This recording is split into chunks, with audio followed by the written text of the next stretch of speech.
So for the second activity of this bimester, I will talk about factors affecting people's health. First of all, we have two different kinds of factors: factors that we can control and factors that we cannot control. So I will talk about first the factors that we can control. For example, you have diet, exercise, at the time you sleep, smoking, like addiction to the cigarette or alcohol. You have also stress, weight, and work. Whereas, on the other hand, you have the factors that you cannot control. For example, age or family history, like genetics. That some diseases are transmitted from their family. So, talking about factors that we can control, I said, for example, about exercise. So many people here nowadays, we don't really separate time for exercise. Neither we have a good diet. We just eat what we want and whenever we want. And we don't realize that we are actually killing ourselves.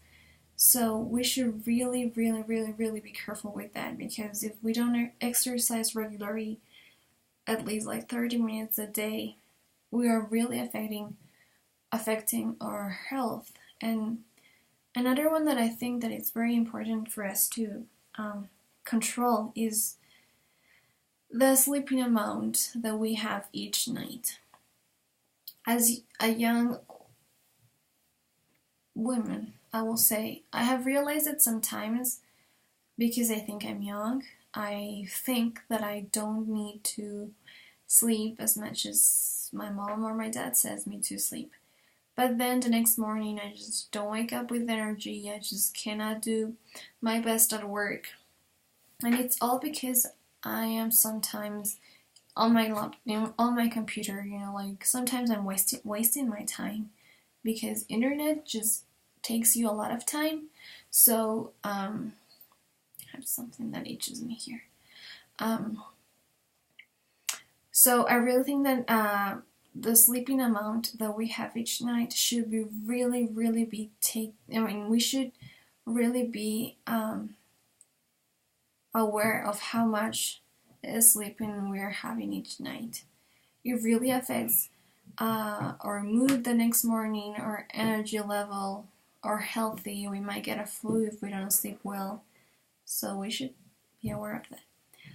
On the other hand, we have the factors that we cannot control. And I said it was age. For example, old people, they just cannot really be extremely healthy because of age. They will definitely suffer of something on their bodies or on their health. And the other one was family history. I mean the genetic part. For example, if there is a family that their medical record has a high level of cancer disease or diabetes or, I don't know, asthma, for example, it's very, very, very possible that most of the family, or at least a high level of the family, will also get those types of disease. For example, I have a friend. She's like 10 years older than me, but she's not like old. She's like 30 years. But she just 1 year ago, she was diagnosed with cancer. And they thought that it was just a matter of, situations or their cells. Just imperfection, But 6 months later, they found that her father, my friend's father, had also cancer, and he was already in a very bad level of cancer, so he died. And then they realized, or one of their aunts went to the doctor as a regular check-in, and the doctor told her that she also had cancer. And all those things made all the rest of the family go and check themselves, just in case they will, I don't know, have cancer. But all of them, or most of them, were told by the doctors that they had a very high level of having cancer in the future because of their family record. So unfortunately, that's one of the factors that we cannot control. That's it.